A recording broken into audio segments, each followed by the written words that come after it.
Alright, got a 2021 GMC Sierra with the 8-speed.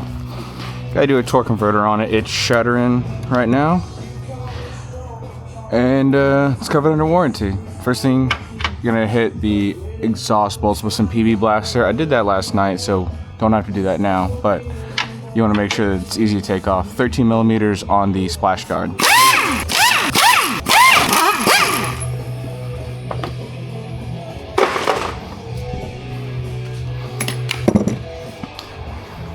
Next, what we're going to do is we are going to pry off the rear drive shaft clamp. Come on. Basically take a pry bar and twist it. There we are.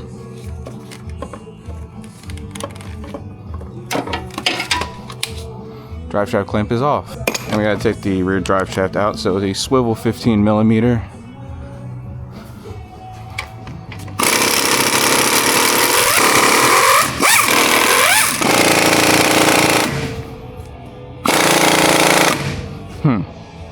That's just lovely.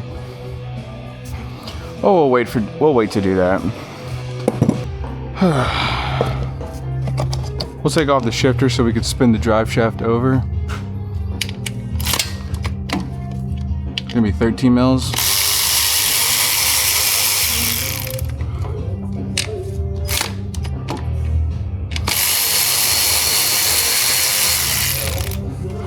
That's a shifter bracket.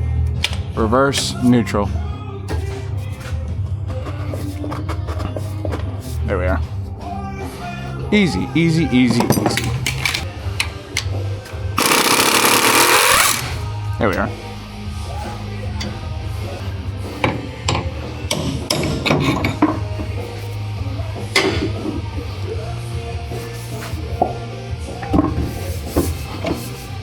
There we go. All right, let's undo that wire and harness.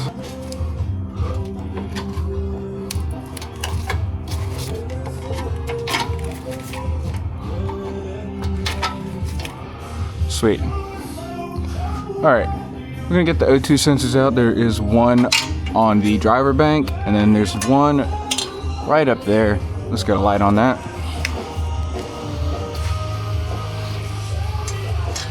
There's one right there on the passenger bank.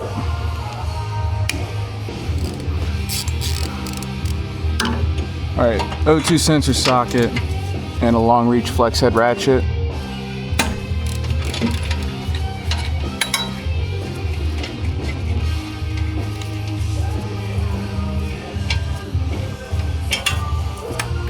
That's O2 sensor 1. On the passenger side, it's a little bit more difficult. We have to bend the wheel liner out of the way. And if you don't turn the wheel slightly to the passenger side, the wheel liner is just gonna come back down. So I turn the wheel slightly to the passenger side so the rear of the wheel is inward and it'll hold the wheel liner. Now to get that O2 sensor out. There we go. Next step is to bend the exhaust heat shield inward so we get easier access to the exhaust bolts. There's going to be, or exhaust nuts. There's going to be 1, 2, 3 on each side. Bend that in. And I unfortunately don't have a great viewpoint for this side, but I'll show you once we take the exhaust off what you have to do. There we go.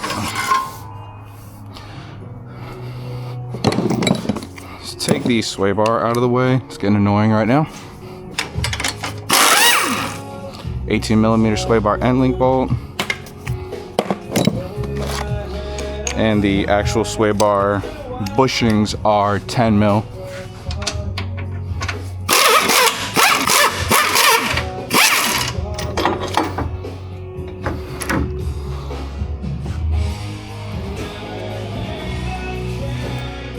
There you are.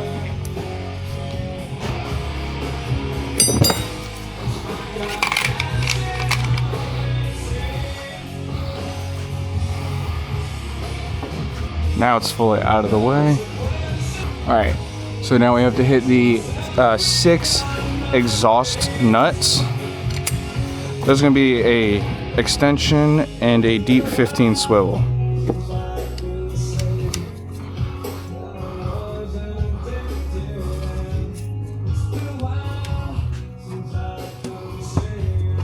Let's see.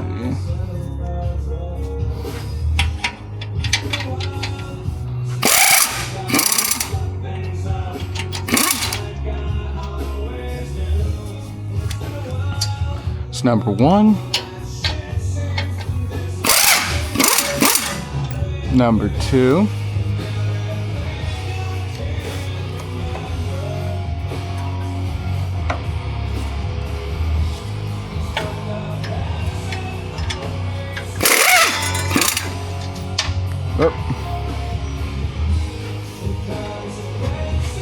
Number 3.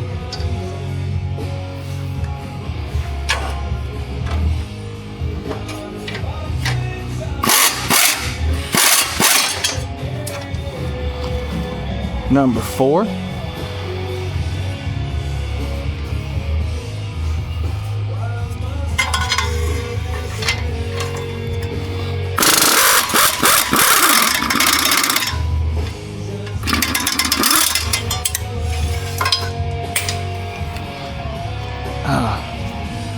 Number 5. Let's see here.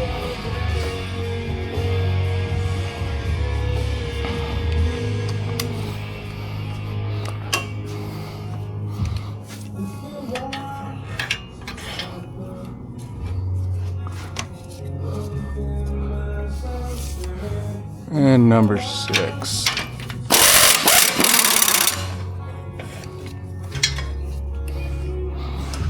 Sometimes they get a little stuck, but I was able to hit it with some blaster last night. So it's been sitting overnight with penetrating oil. Next exhaust C-clamp, it's going to be a 13 millimeter. There we are.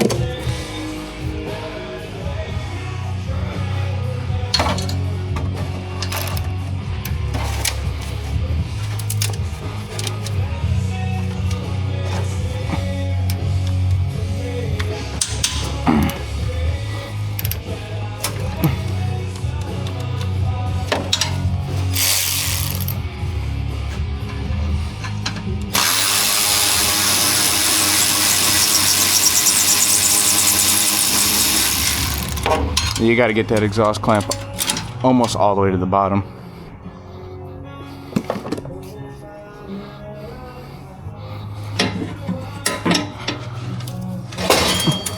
There we are. Oop.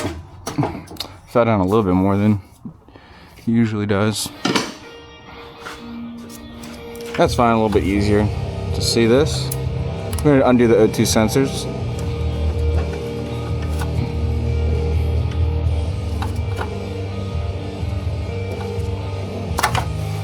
There we are. It's number 1.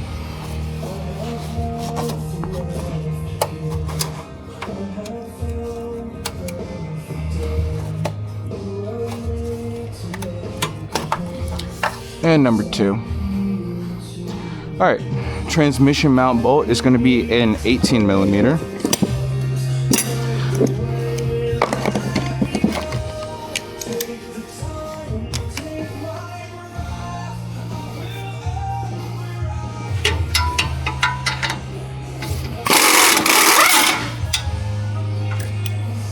There we go.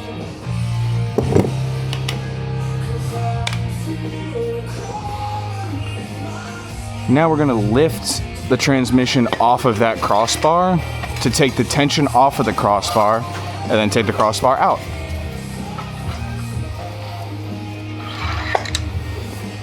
Lifting up as far as it'll go without binding. There we are. Now the transmission is off of the crossbar and we will take the crossbar out. These are going to be 21 millimeter bolts, 21 millimeter nuts. I use a 22 millimeter wrench because it works. And the nuts just easily fall out of it.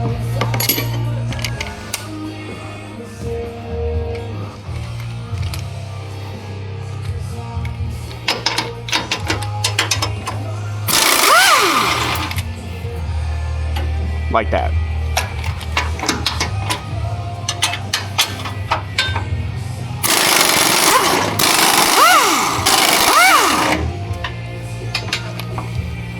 All right, all 4 crossbar bolts are out.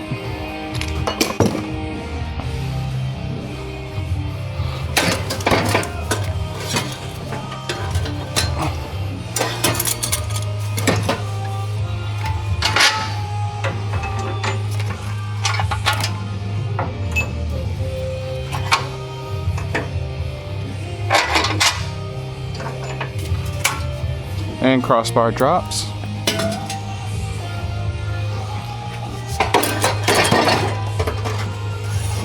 And the exhaust drops. You'll see I had to push down on this exhaust shield right there. That way I can get easy access to that nut. Otherwise, it's gonna be very difficult. So next step is going to be getting the starter out, so then we can get access to the torque converter bolts.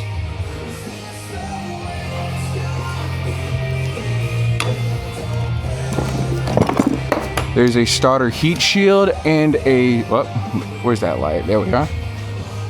There's a starter heat shield and a, I guess, plastic shield.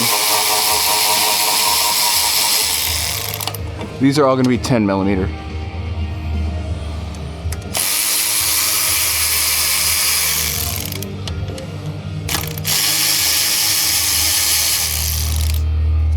Gotta re-glove. All right. Don't do that. Starter is held in with 2 long 13 millimeter bolts. So I'm using a 3/8 impact extension and a swivel 13.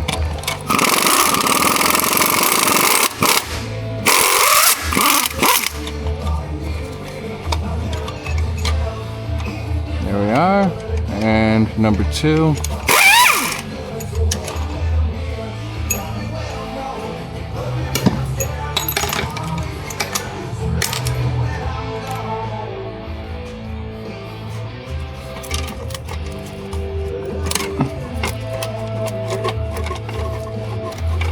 Oh, I should mention, you need to undo the battery. Otherwise, the positive on the starter is going to arc out with the ground and you will weld the starter to the frame. So, take the battery off, or take the negative cable off the battery.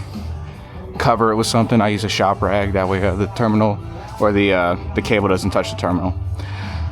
All right, starter is out. Next step is we're going to get the 18 millimeter torque converter bolts out. There's gonna be 6 of them. Now the way to gain access to all of them is you're gonna need a long reach 1/2 inch ratchet, a 3-inch extension, and a deep 24 millimeter socket. Let's see where, there we are.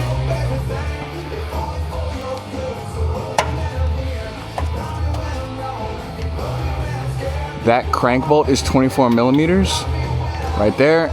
And the extension length kind of pushes the ratchet up against these coolant hoses, and the ratchet just kind of sits there. And you turn it, and that turns the engine over. And there is torque converter bolt number 1. What we're gonna need is an air ratchet and an 18 millimeter socket. And we're gonna zip the 6 converter bolts out of the way. Let's see if I can get a better light for y'all.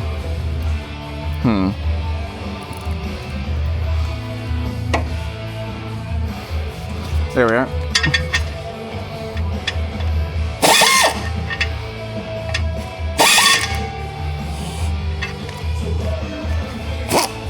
Okay, make sure that's not on tightening.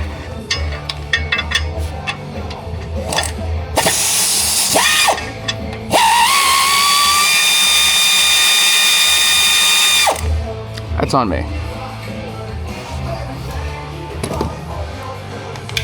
It's number 1.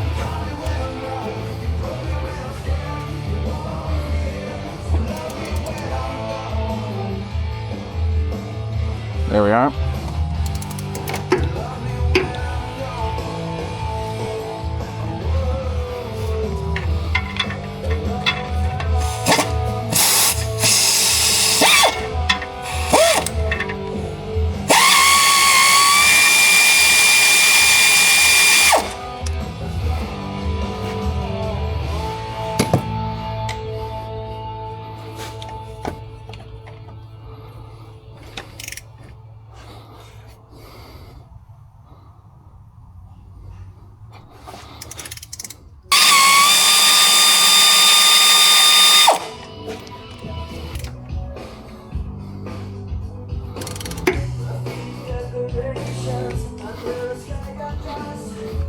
Okay, this is the index hole. Hopefully you guys can see this, but there is a yellow marker right next to the hole. After I buzz this bolt out, I can also show you that the hole is oval shaped. It's not circular.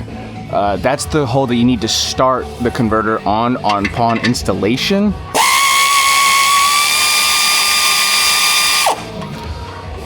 Otherwise, it will bind up. So it's a slightly narrower hole to start off with. So I'll just have to turn the engine over another rotation.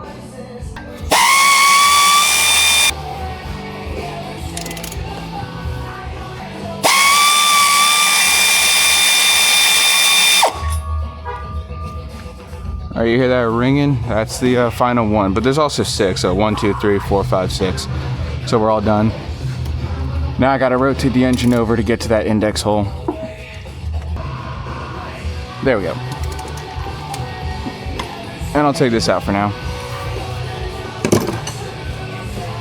But that hole is oval shaped. You need to make sure you start on that, otherwise it will bind up. And then you'll have to undo all the converter bolts, rotate it over, and then redo all the converter bolts. And it's not fun. We'll lower the transmission now, and we will start working on the wiring and the final shifter, fuel lines, and the bell housing. All right, let's start on the transmission cooler line and the shifter line. The transmission cooler is going to be a 13 millimeter bolt.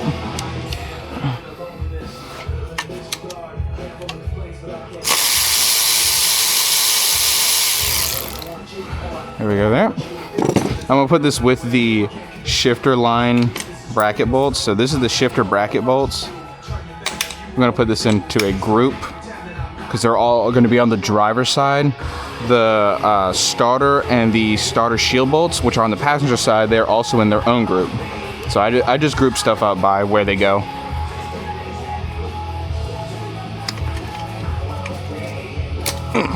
There we are. Got that out. This is gonna be a 15 millimeter nut, the shifter actual nut. But we're not gonna use power tools because you don't wanna use power tools. It might damage it. Oh, this is a 1/4 inch.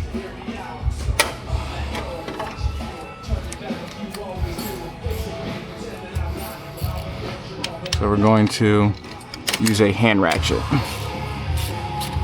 I'm gonna be very gentle with this. GM does not sell just the part, they sell the entire cable. If you damage the cable, you'll be doing a shifter cable. It's not fun. There we are. Gonna get this thing out of the way, make sure, again, be gentle with it, don't damage it. And the shifter cable goes with the 213 shifter bracket and bolts and the transmission cooler line bolt. Next, we got the lower fuel line bracket. There's another one up top, but the lower one, that's gonna be a 10 millimeter bolt. We're gonna use a fixed ratcheting wrench. Don't use a flex ratcheting wrench. It doesn't work as well, and it's gonna be flopping all over the place. Now, this is gonna take a little bit of time.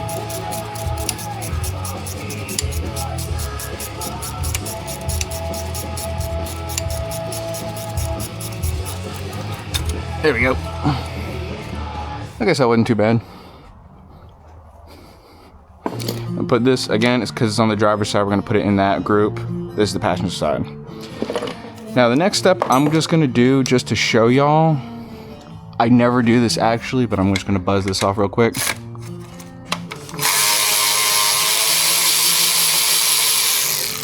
And fold this up. We gotta take this connector out, and I'm gonna show y'all how to do that.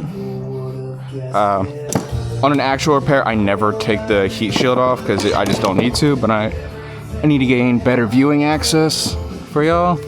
So there is a red lock tab, a black push pin or push tab, and then this white latch. So we gotta pull the red lock tab out. Pretty simple. Gotta push in the black push tab, which allows the latch to unlatch. Now, you don't have to, but I use this tool I push in the tab with my thumb, and I use this as a lever and push that latch out. Then, just gotta get it out. There we go. All right, next step, gotta undo the push retainers. There's one right here. There's one up here. And there's two more on this shield. I'm gonna buzz that shield back. Now the two on this heat shield, I don't know what they made it out of, but they are very, very difficult to undo. As I say that, it undoes perfectly, whatever.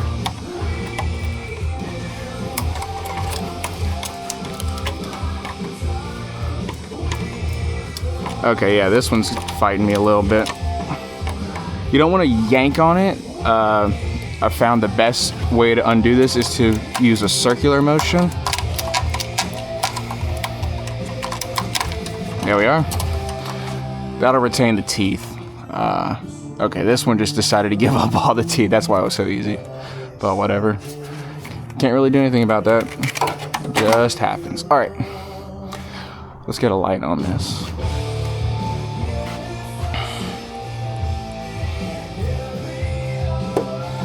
Okay, there is a push retainer on top of a studded bolt up there. And then there's a fuel line bracket bolt. Let's see if we can show you.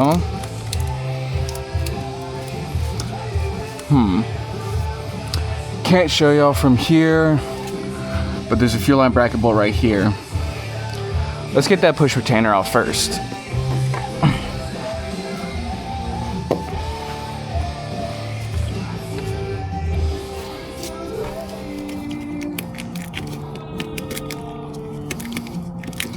Got that one. There's a 13 millimeter nut right there. Again, same as the fuel line bracket, but that's the vent pipe bracket. I'm gonna zip this off. This is not impacted on. This just holds that fuel line bracket.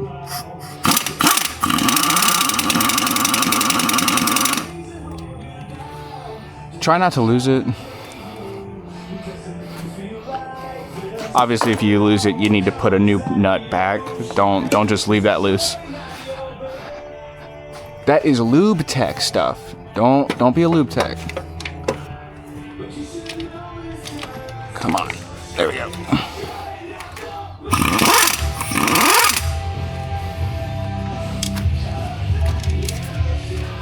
No.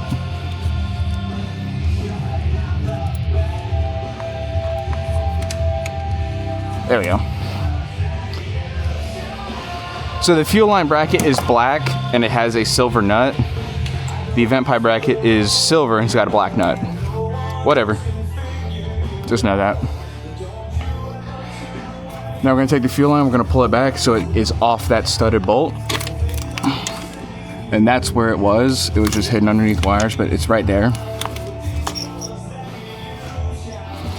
Same thing we're gonna do with the fuel or the vent pipe bracket bolt. We're going to take the bracket. We're just going to get it out the way.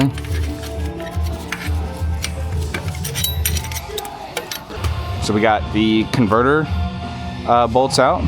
We got all the accessory, stupid wires and the fuel line bracket out of the way.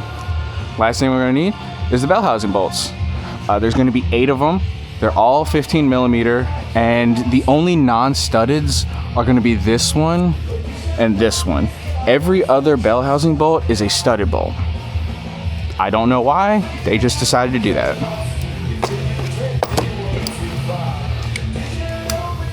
So I'm going to zip off all of the bell housing bolts other than this one and this one. Reason is, the transmission holds just fine.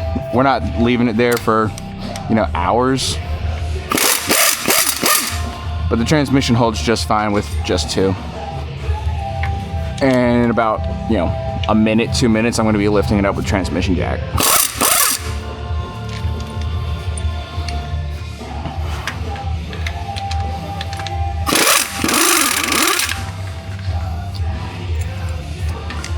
If you don't want to do that, you can leave the 2 driver's side and the 2 up top. but I mean, I've done probably 100, and it's never once given me an issue.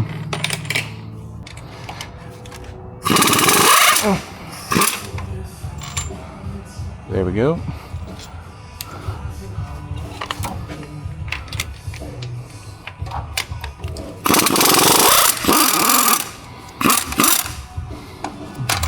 There we go. All right. 6 of the 8 bell housing bolts are out. Now we're gonna get the transmission jack.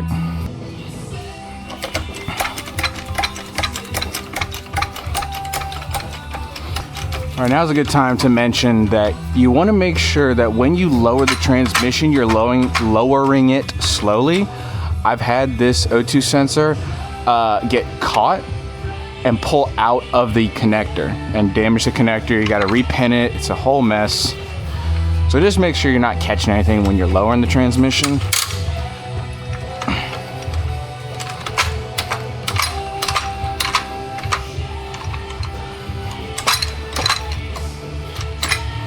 Essentially just take care.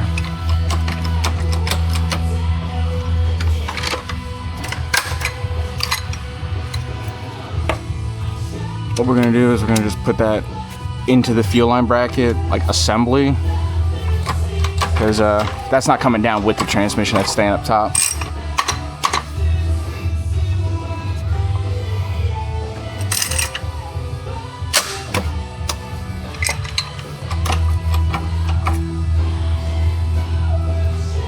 All right, cool.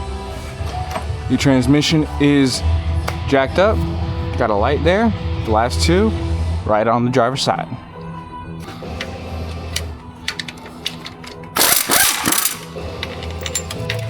One.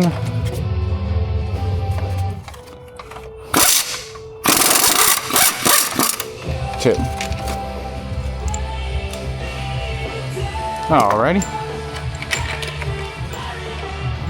So again, as I said, there are 6 studded bell housing bolts and 2 non-studded. The 2 non-studded go on the bottom of the transmission. Don't forget that.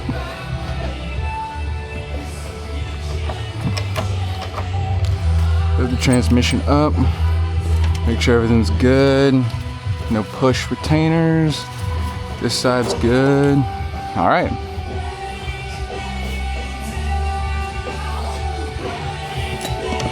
We're gonna take a long pry bar and we're gonna pry between the bell housing and the engine block.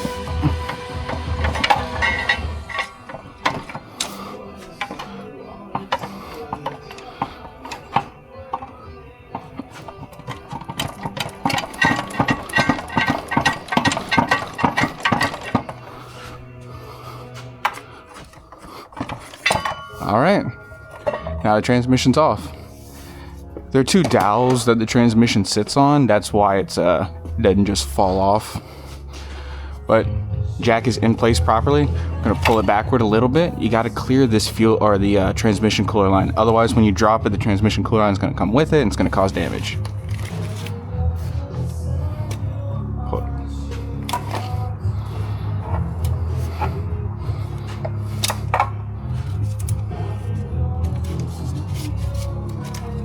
It's catching on something.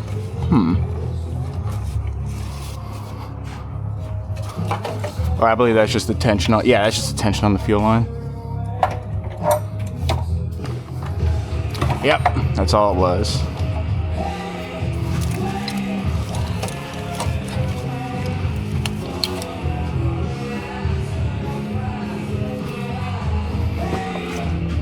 Should again. Well, this has decided to come off. Whatever.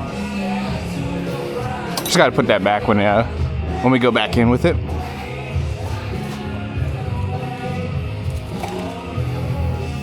All right, transmission's out. That's not bad.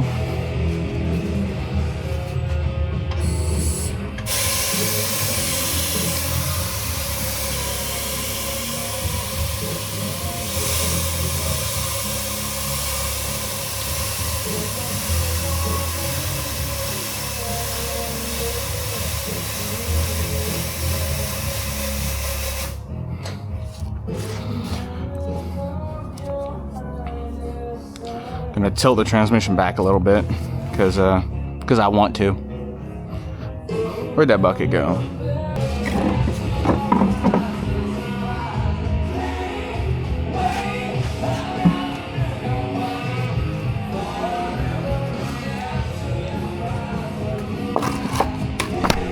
Oop.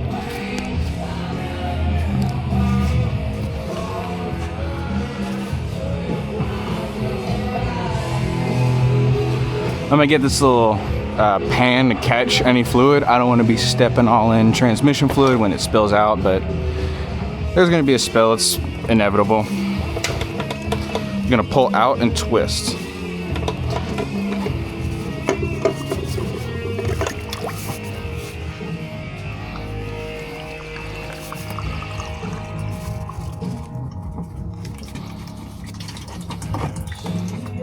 There we are. That's just draining into the bucket.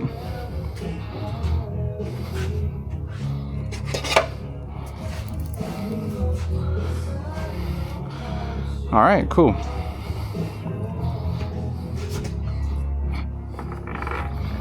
Rotate it back forward. I'm gonna pop out this inspection cover. And yeah. The converter is spline 1, spline 2, and then there's a pump inside. So there's 3 splines.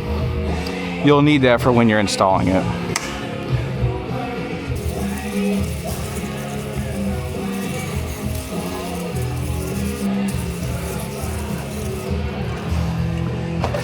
I'm gonna clean that up real quick. I'm gonna, again, tilt it forward so all the brake clean drains out. Last thing on a removal is to take this seal, and we have a seal puller. Oh, wrong end. There we are. Take this seal puller, pull the seal out. There we are. Converter, or the removal process is now over. Just got to install them. All right, we're back.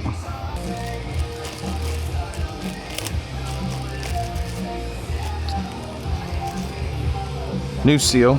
Got to do a new seal. Make sure it doesn't leak out. Here's a seal installer. And what do I do with that hammer? Is it still over there? It is. So we're gonna get the seal seated as best we can. Seal installer.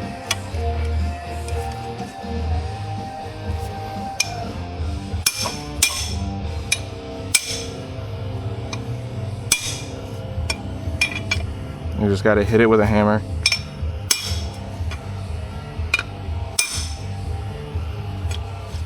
Till it's seated properly.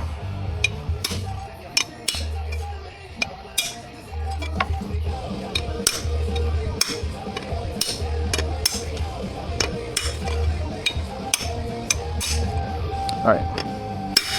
There we are. So you'll hear that it's a different kind of clink. So we know it's good. I'm gonna run my fingernail around it, make sure that there's no gap.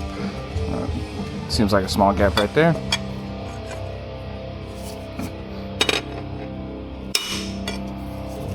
There we are. Cool. So once I feel no gap, I'm gonna hit it with a plus, like that. Then I'm gonna hit it with a cross. Or I guess an X. Bang.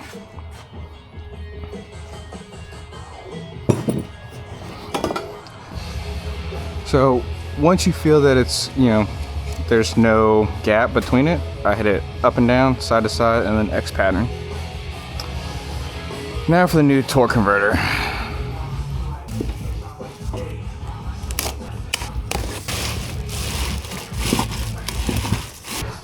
I don't know why, but Master Tech says to do this, so I'm going to do it. Clean off the residual oil.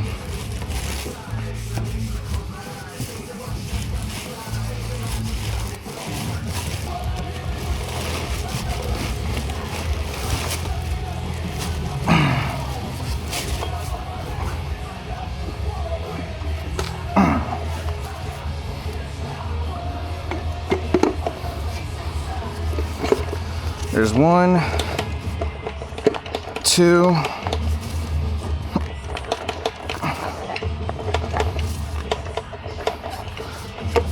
3.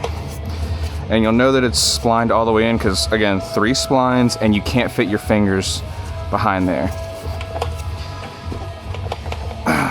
All right. A little bit of transmission fluid spilled out of the converter, but that's fine. I'm gonna hit it with a little bit of that.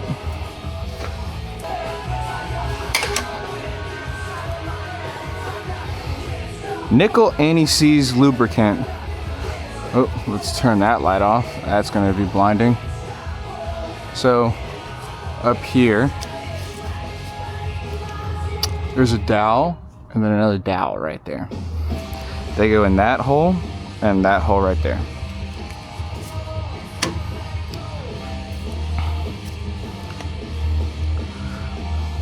Gonna hit it with some anti-seize right there, right there. Gonna hit the dowel with some, and there we are. Doesn't need to be crazy, but just makes it a little bit easier to install. Sacrifice. Gonna lift it or tilt it backward a little bit. This thing out the way.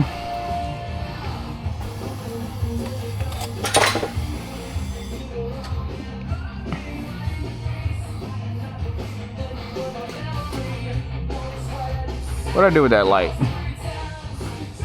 There we are.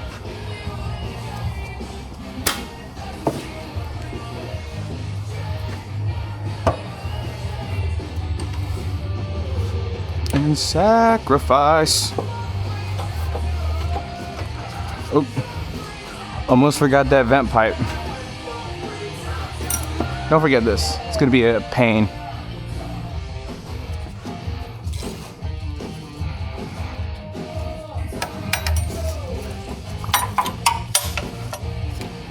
Just do that.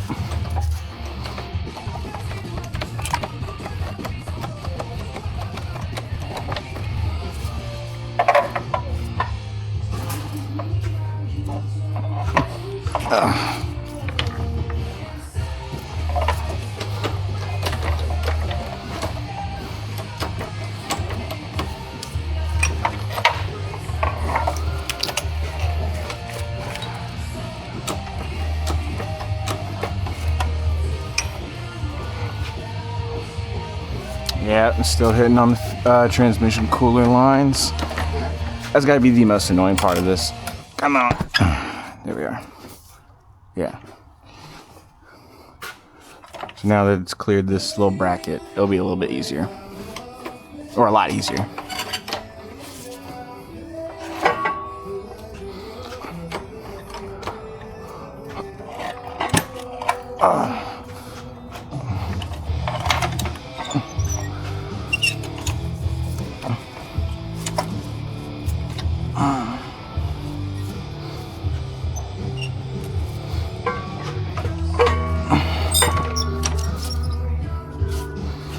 Okay, the fuel line bracket sometimes gets pinched between the bell housing and the engine block, so it kind of gets pinched in between. Just make sure that that doesn't happen.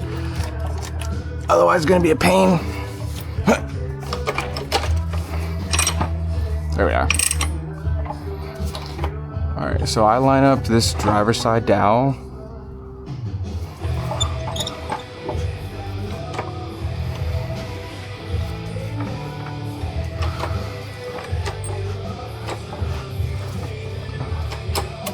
There we go.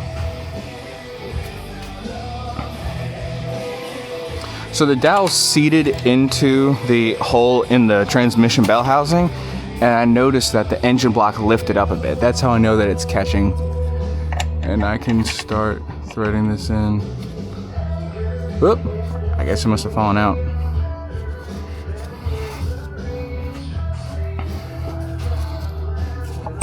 There we go.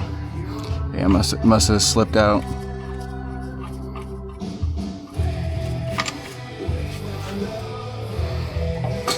Oh, yeah, that's exactly what happened.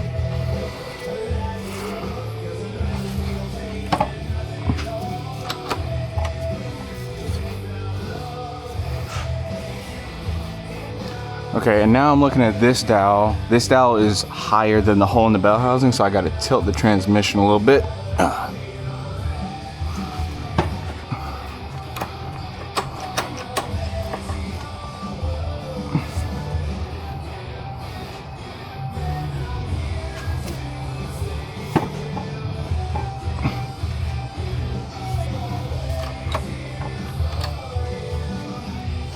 There we go.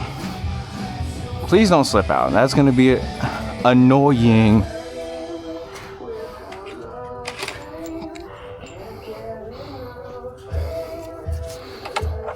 Oh my God, it slipped out. Whatever.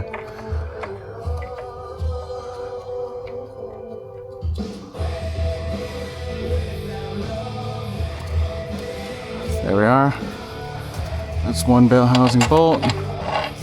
And that one's not reaching.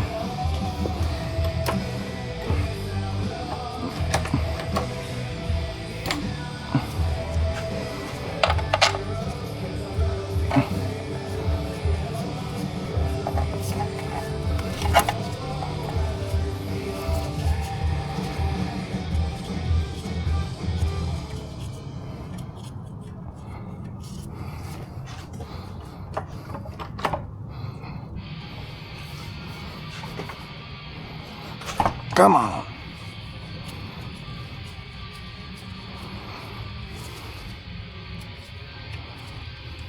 Alright. So we're in as much as I can really get it. Swivel 15 and air hose.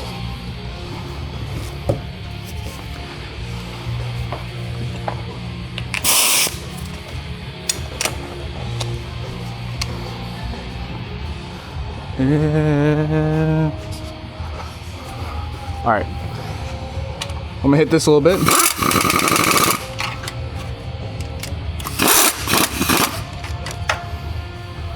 Dowel is still lined up. You don't want to crank down all the way on one side.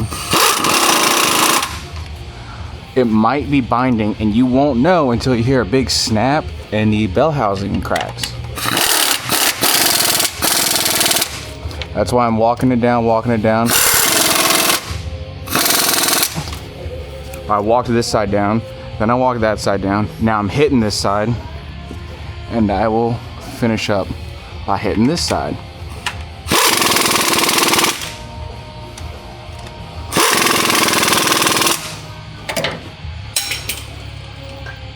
Whatever.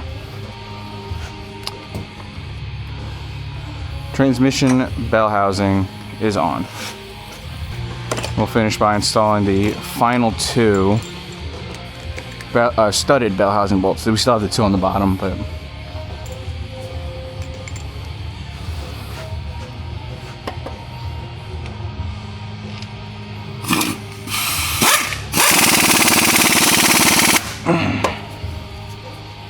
that one.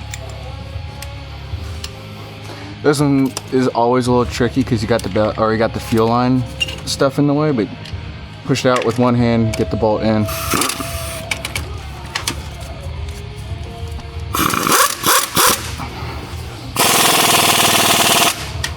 There we are.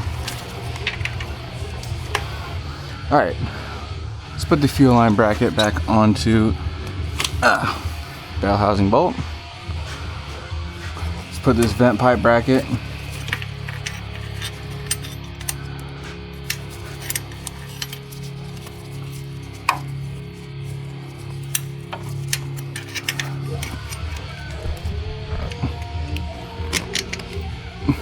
There we are.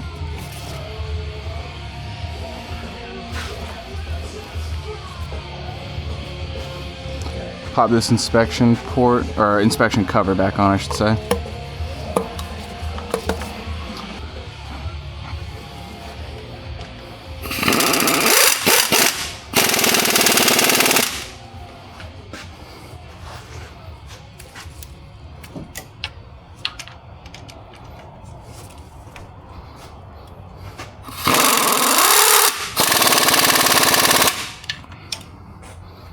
Alright, all 8 bell housing bolts are in.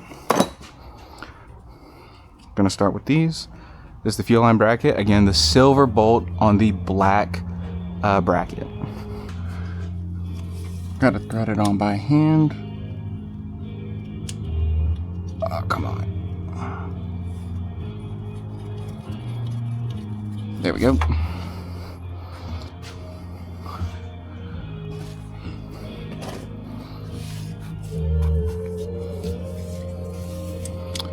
Thread this one on by hand.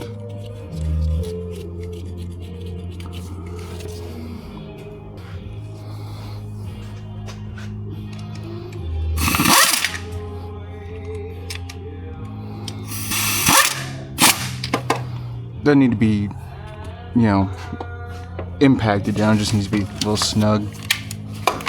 Same with this one.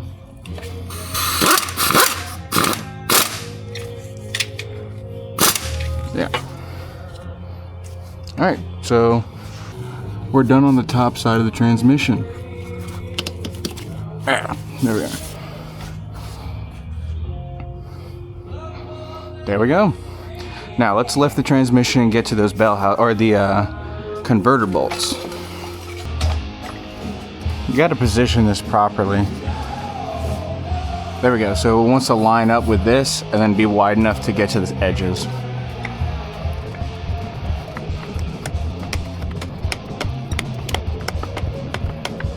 Push it all the way up.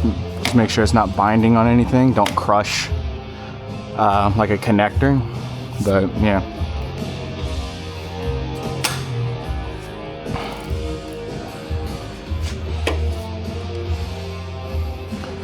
Okay, again, this is the index hole.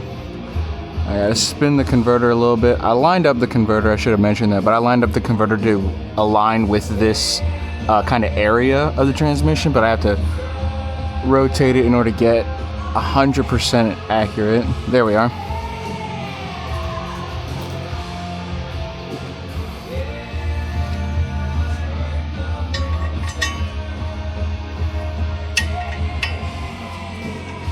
You thread it in by hand, and again, always start with the index hole. If you don't start with the index hole and you see that little paint mark, you will get in a bind and then have to undo all the converter bolts and then redo all the converter bolts, and it's just not a fun time.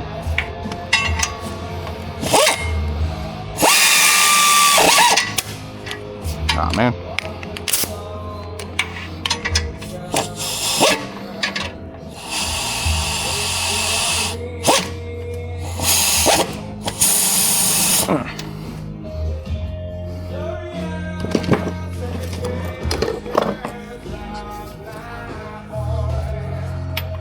Same thing as with disassembly.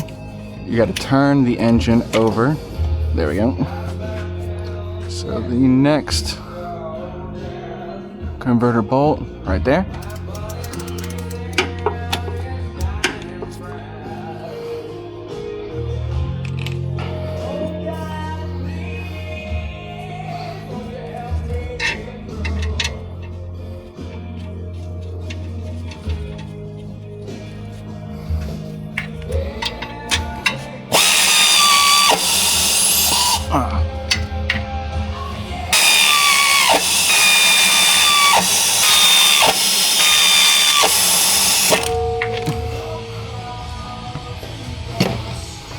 Let me just turn it over one more time, just to make sure.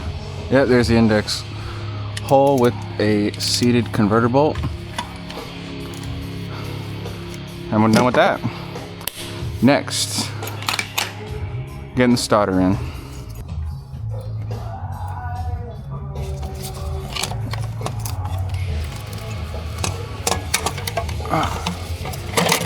There we go.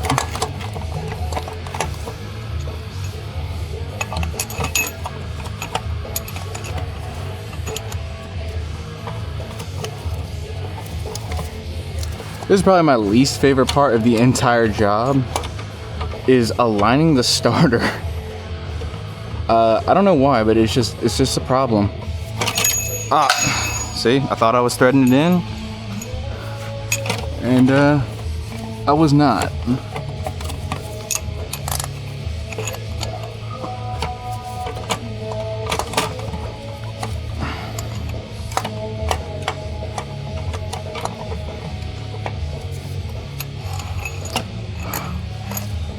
Let's try this one.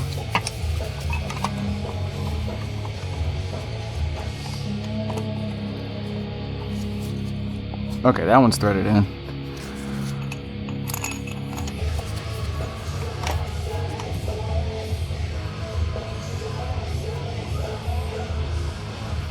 Ah, man, hands cramping. Okay, there we go.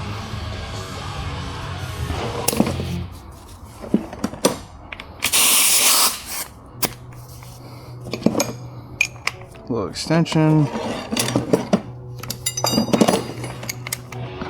13 mil swivel. Again, walk each side down. Don't want to zip one side all the way and then zip the other side all the way. Walk it down. That side's good. That side's good. The 310 millimeters. There's gonna be one with a washer. This washer one is going to be the plastic shield.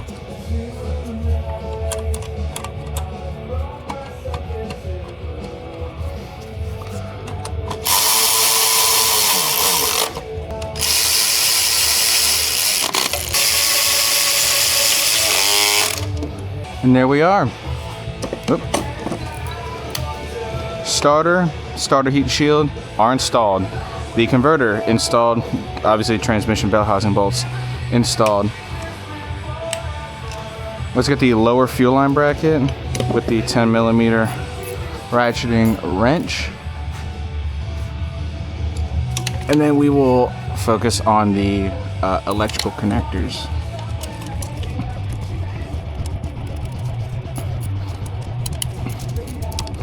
Unfortunately, these fuel lines have to be like right in front of the bolt. Otherwise, I just zip it in with the battery ratchet. But GM engineers decided no.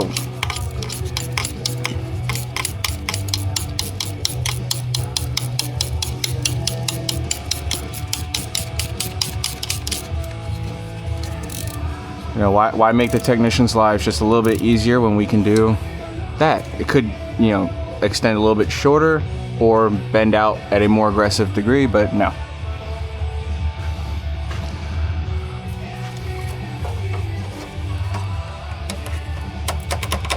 Install. I'll bend this out real quick for you. So the installation of that big transmission connector is, I mean, the exact same as removal.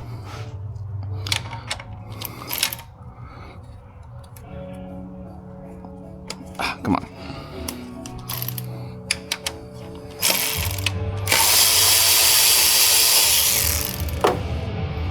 There we go. Pull that out for you.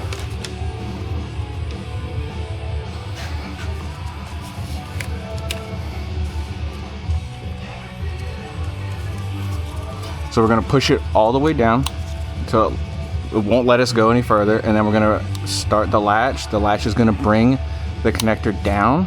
Oop. Come on. You'll notice that it's difficult to move the latch if you're not seated all the way. There we go. So I pushed it down, and then the latch went from that position to that position. So now I'm going to continue on. Now it's clipped in by the black clip. Then you put in the red push retainer.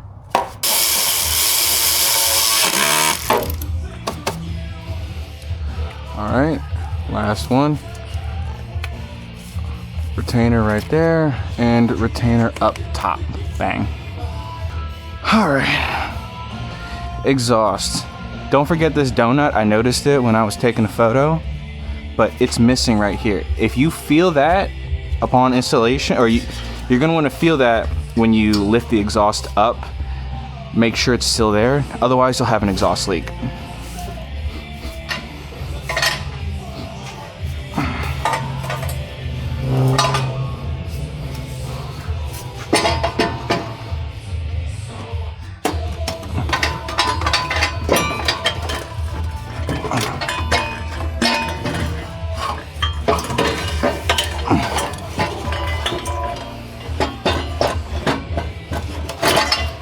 Apologies for the bad viewing angle, but some stuff you just got to see with your own eyes and not a camera. Make sure that donut's still there. That donut is still there. So, the exhaust is now resting on this little protrusion. I'm gonna throw in the crossbar. It'll say forward. And yeah, that side's the forward side.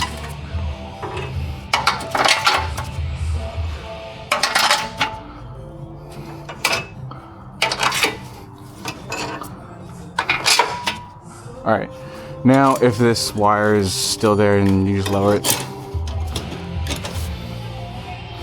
Okay. Now let's hand thread on the 6 exhaust bolts.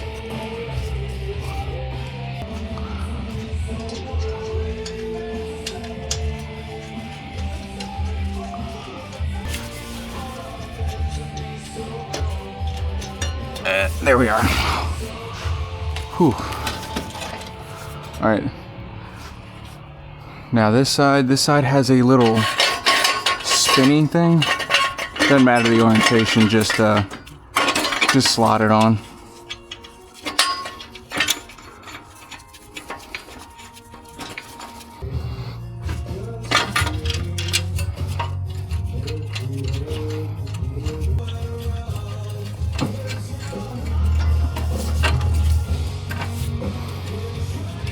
Okay, they're all hand threaded on. At the very least, make sure you're not cross threading it. That's going to be a problem.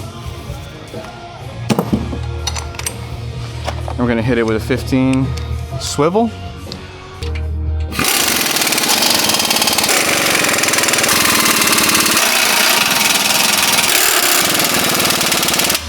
And snug. The exhaust is good. Well, almost good. We got to still tighten down that C-clamp. Push it forward.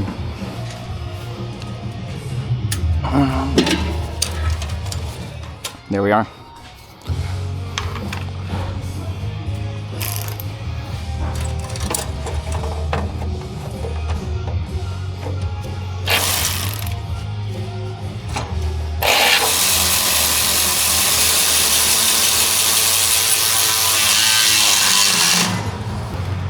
So if you grab this and shake it, it should not move a bit, or the connection between that and that should not move at all. It might, it might move a little bit, but this connection should not budge. Next, let's hit these and the transmission mount.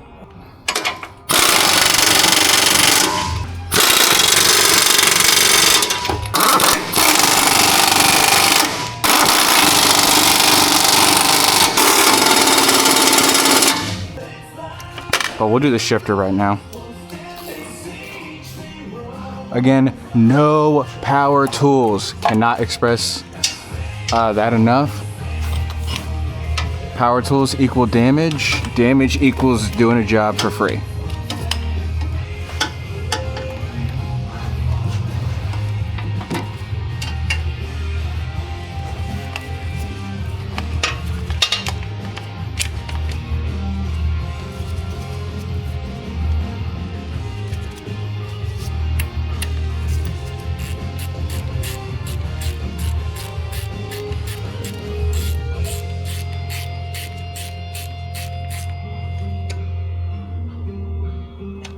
Yeah.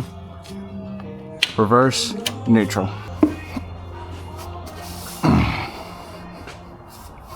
Show me what it's like.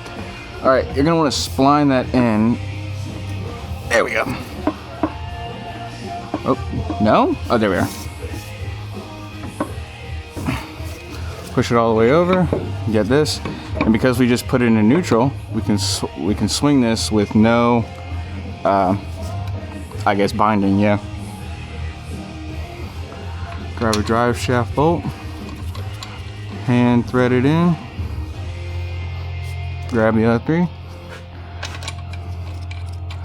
and we'll keep going.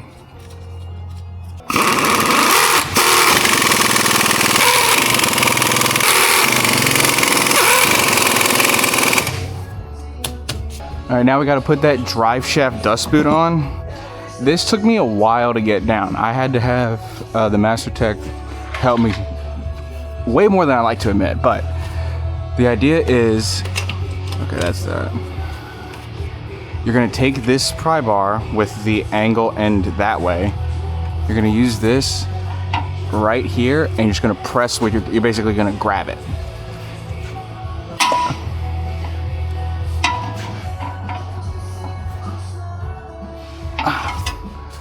So that part is seated. We're gonna rotate it 180 degrees. That part is seated. We're gonna rotate it another 180 degrees. We're gonna keep doing it until the entire thing is seated. Okay, so that one didn't budge. Let's rotate it 90 degrees. I need a little bit. And we're gonna rotate 120 degrees or 180 degrees from that. And there we are.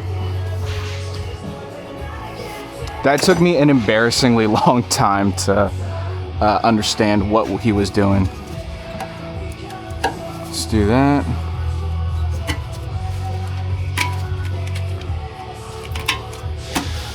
Wiring is good. Let's hit the O2 sensors. So we're gonna unscrew it, I guess, and then rescrew. Sure. That's ready. Or that's ready to get torqued down. This is a little nub. That nub goes towards the push pin.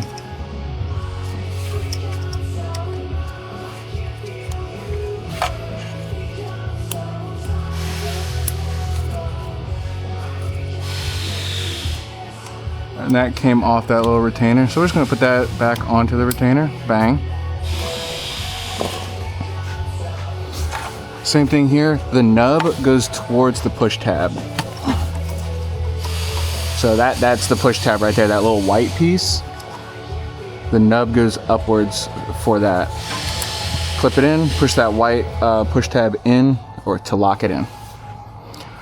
So that needs to be hit with the O2. Where'd that go?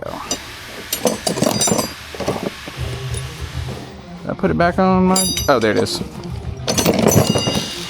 On.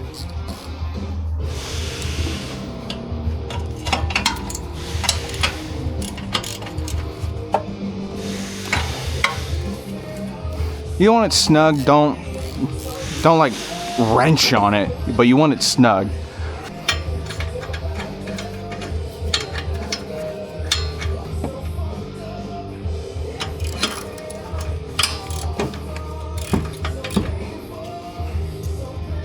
Snug. All right, O2 sensors are both plugged in and torqued down. Let's hit the shifter bracket bolts. These ones you can use power tools on. Just never use power tools on that specifically. Reverse, park.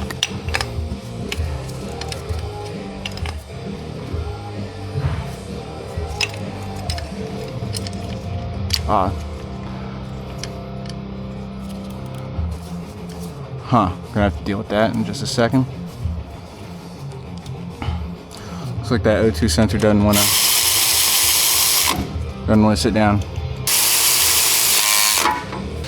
You'll notice I'm not doing that one yet because we have to pump out all the old fluid. We're gonna pump it out through the transmission cooler lines. If you want to, you can drop the pan, but I'd rather undo one bolt than about 13,000. So 1 bolt versus, I think 20 actually. Sway bar end link bolt. And now the sway bar bushing bolts.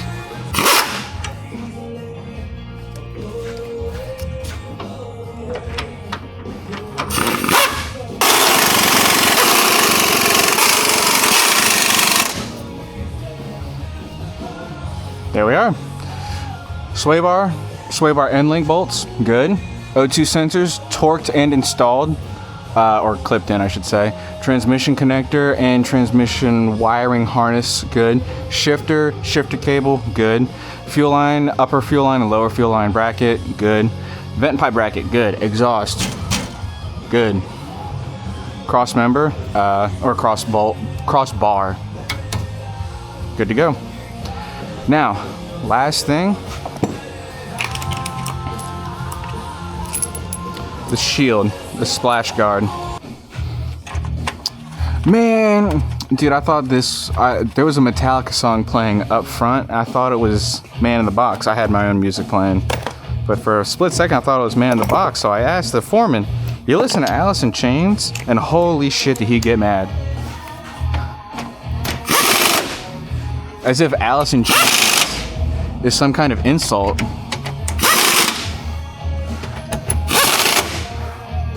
Whatever.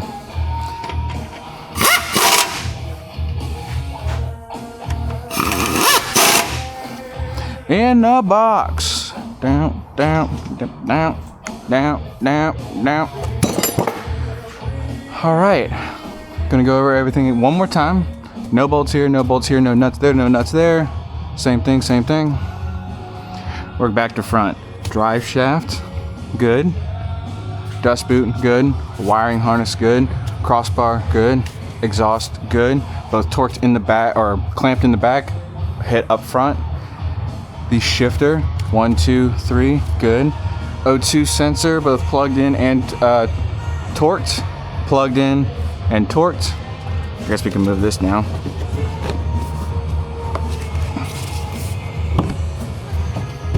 Dusty. Bell housing bolt, converter bolts, and inspection cover, good. The starter heat shield, and plastic splash guard, good. Crossbar, or sway bar. Sway bar end link, okay, just that one actually. Sway bar end link, good. And the splash shield. There we are. That's doing the torque converter. The actual install, I should say. We got one more thing. We have to get all the old fluid out and pump in the new fluid. So let's get this machine and show you how to do that in just a sec. All right. This machine is the 8-speed transmission fluid machine. What it is we have a line to collect the old fluid. Where's that bucket at? There we are. We got a line to collect the old fluid, and we got a line that, you know, puts new fluid in. So we're gonna empty out all that old nasty burnt fluid from that converter. Put that there. And this actually goes right there.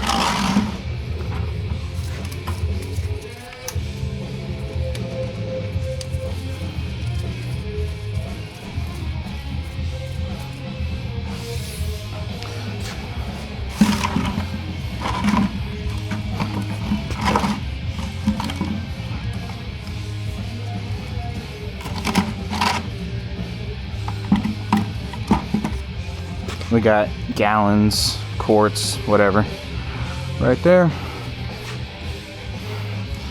And gonna lower this truck. I'm gonna throw that battery on, lift it up one more time. All right, so we just put the battery back on and close the hood. That'll allow us to remote start the truck. That's gonna be important for when we're filling it with fluid. Or when we are doing a fluid exchange, because the old fluid will be pumped out through that line that we attached, and the new fluid will be pumped in through a secondary line. I'll show you how to do that in just a second. But it's important to be able to remote start the truck. If you can't remote start the truck and you have to climb up and start it up manually, it's annoying. It's very annoying.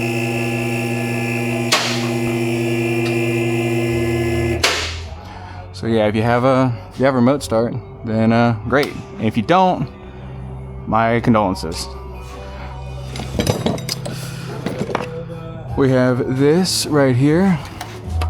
I'm gonna bend this heat shield out the way. There is a plastic plug, and I'll show you the anatomy of the plastic plug, but we lift up on the first tab, and then we will lift up on the second tab.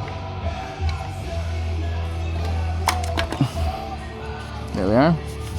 So the way this little plug works is that it's that when it's fully seated, you insert the fork tool to lift it up, and then you insert the fork tool right there and push up to get it out. Then we have this little contraption doohickey that is gonna go right there.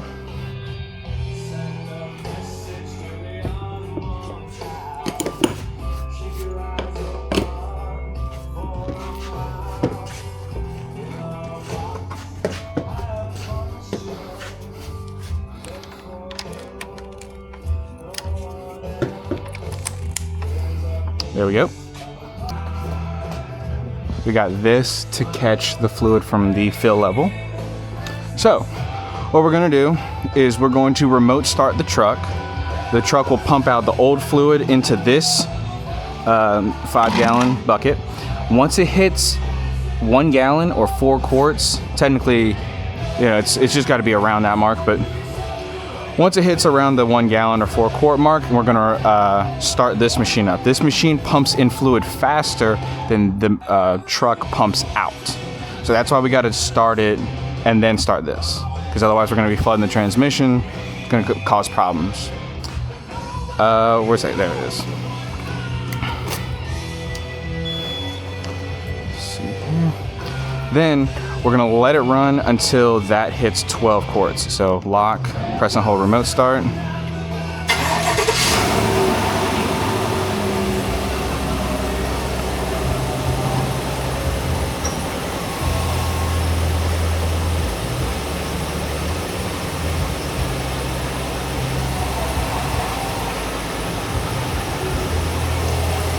Is there a kink in the line? There we are.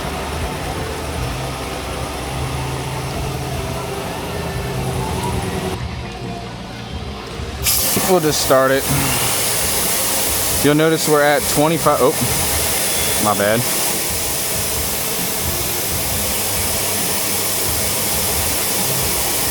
We're at 25 quarts, or 24, right on the edge, but let's say 24.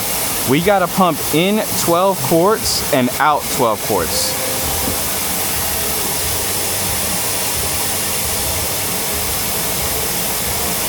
So what's 25 minus 12? That's 13.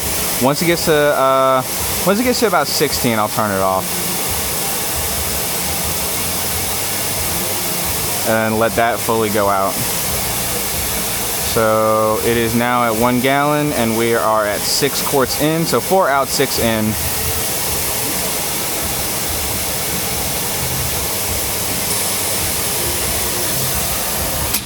Just wait for a little bit.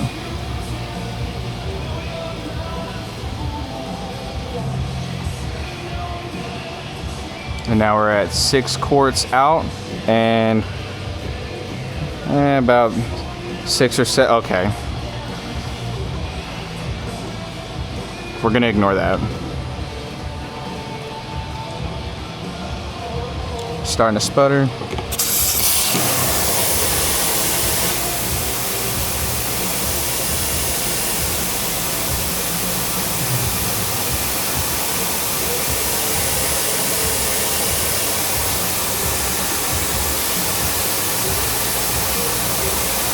So now we're at 8 out and about 8 in. So that's good. So 9 and about 10.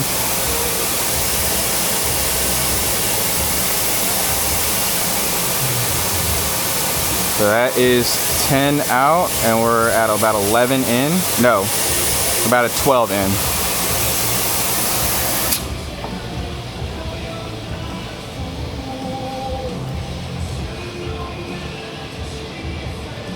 So we're just gonna wait till that hits the 12 quarts. And you'll notice that the fluid is still a little dark, but it's very obviously not brown. If it's brown, there's a problem. Oh, there we are. Come on. There we go. So a little bit more than 12 out, but whatever. We'll just add more on the inside. Put on a glove. So now what we're gonna do is we are going to attach the actual transmission cooler. start up the truck and pop the fill level plug. Now, the transmission fluid isn't at the proper temperature to check the fill level, but then we'll lower the truck and I'll explain what to do then. But we need to get all the fluid out of here. Never gonna dance again. It's guilty feet have got no rhythm.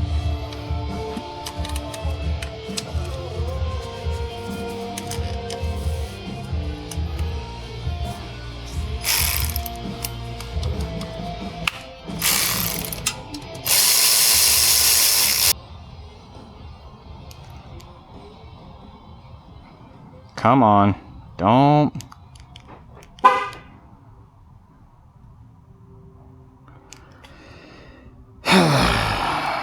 Yeah, this is what I mean by it's a giant pain. All right, we're back.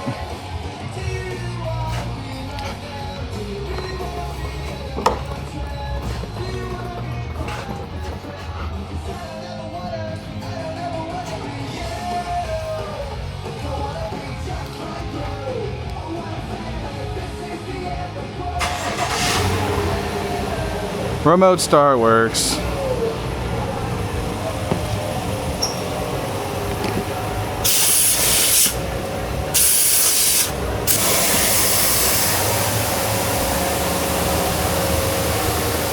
Alrighty. And now, if you can still hear me, you gotta pop this fill level plug. This fill level plug will overflow when it's at the proper level at the proper temperature. It's not at the proper temperature, but it's a little too cold. Did I idle it? Yeah. There we are.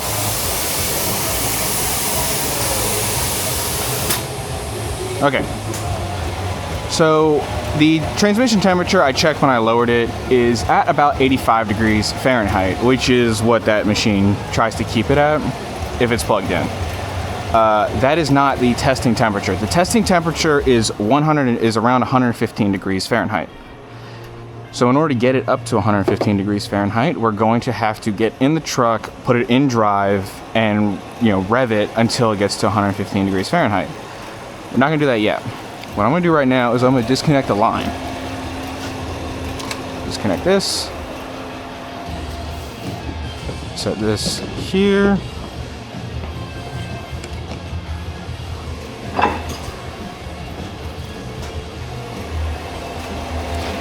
This has to come out.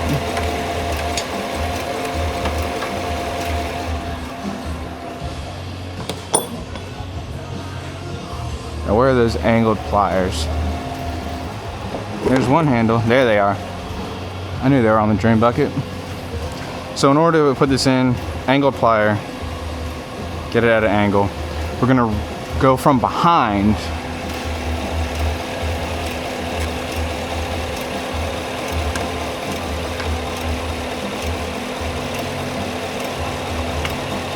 There we are.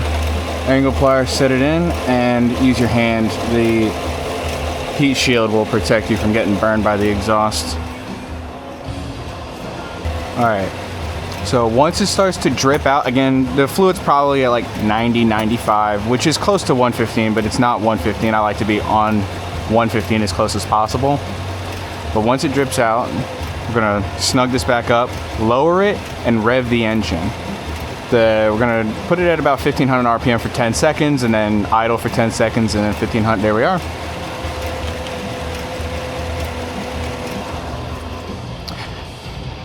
(1500 RPM for 10 seconds, idle for 10 seconds, making sure that we don't, just rev it for the sake of revving it. But I've made this mistake before. It has to be in drive or else it's not gonna heat up the transmission fluid nearly as fast.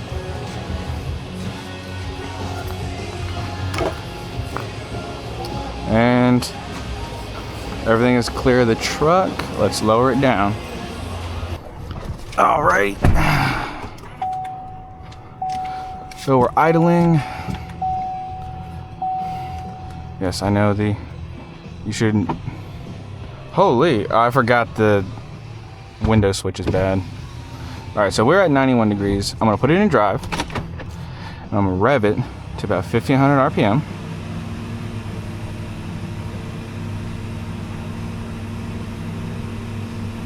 I'm just gonna wait here for a little bit.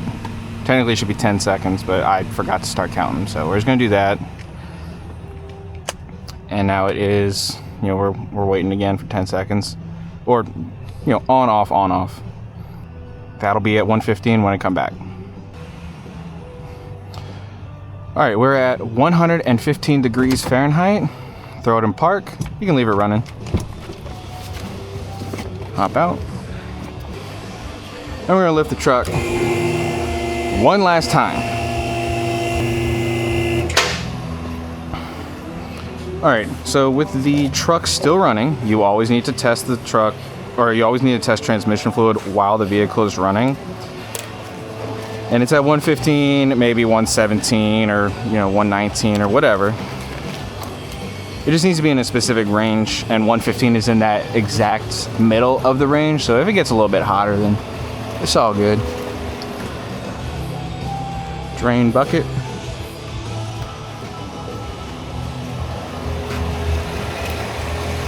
Man, that O2 sensor's still falling off. I'm gonna have to secure that with a zip tie. But yeah, so the truck is running. Again, it needs to be running. And once this starts to drip out, we'll seal it up, spray it down with some degreaser, and clean off the bottom of the truck. Never leave a customer's vehicle dirty on the underside. It's just professional to make sure that all the old oil is cleaned off and it's all nice and clean. All right, it is now dripping.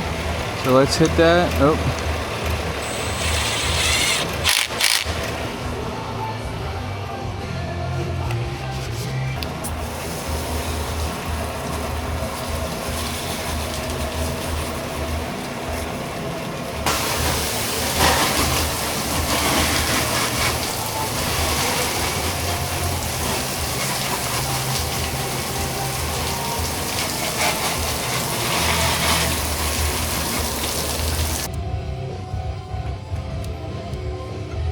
Come on.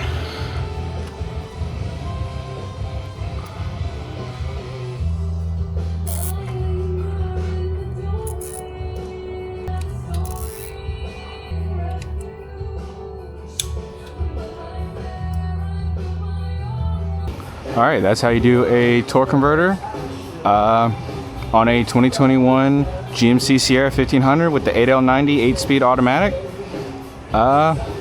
Obviously, go for a test drive. I'm about to do that, but I'm not going to record that.